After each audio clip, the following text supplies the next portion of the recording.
तर इथं स्थानिकला रोजगार उपलब्ध होत असल्यामुळं मोठ्या प्रमाणात लोकांना आज देखील जे बाहेर जावं लागतंय ते कुठंतरी थांबलं पाहिजे. खूप जण म्हणायचे की अरे राधानगरीला गेल्यानंतर काय दिसतं, मी 16 भाग ताडोब्याला बघितलंय, मध्य भारतामध्ये बघितलंय.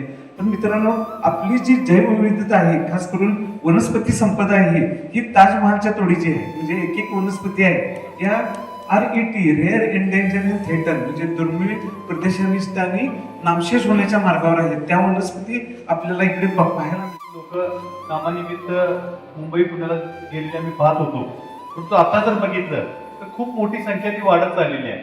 आणि अशीच जर स्थिती राहिली तर पुढच्या 5-25-50 वर्षामध्ये हा सर्व आमचा परिसर रिकाम झाला असं घटना देखील होऊ शकते का? हे आहे गोकुळचं श्रीखंड. अगदी जिभेवर रेंगाळणार. जिभेवरच नाही तर मनावरही रेंगाळणार गोकुळ श्रीखंड, मनावर रेंगाळणार. राधानगरी तालुक्याच्या निसर्गसंपन्न पर्यटनाला नवी दिशा देण्यासाठी आणि स्थानिक व्यावसायिक, हॉटेल व्यावसायिक, छोटे व्यापारी आणि पर्यटन क्षेत्राशी संबंधित लोकांना योग्य मार्गदर्शन करण्यासाठी अभिजित तायशेटे फाउंडेशन आणि बायसन नेचर क्लब यांनी पर्यटन प्रशिक्षण कार्यशाळेचं आयोजन केलं होतं. या कार्यशाळेमध्ये रोजगाराच्या दृष्टीनं प्रशिक्षण कार्यशाळा घेण्यात आली.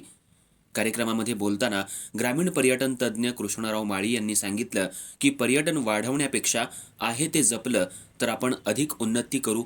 तसंच शहरानं ग्रामीण भागाबरोबर मैत्री केली तर व्यवसाय वाढतो आणि पर्यटनही वाढतं. पर्यटनाला येणाऱ्या प्रत्येक पर्यटकाबरोबर आपण नम्रतेनं वागलं तर पुन्हा एकदा तो पर्यटक आणखी 4 पर्यटकांना या पर्यटनाविषयी माहिती देतो. त्यातून आपला प्रसार होतो. छोट्या व्यावसायिकांना योग्य मार्गदर्शन केलं तर त्यांचा व्यवसाय वाढायला मदत होते. आपलं पर्यटन हे ऐतिहासिक वास्तूंच्या उन्नतीवरती अवलंबून असतं. त्यामुळं आपण या काळामध्ये खाद्य महोत्सवाचं आयोजन केलं तर त्याचा आनंद हा पर्यटकांना घेता येईल.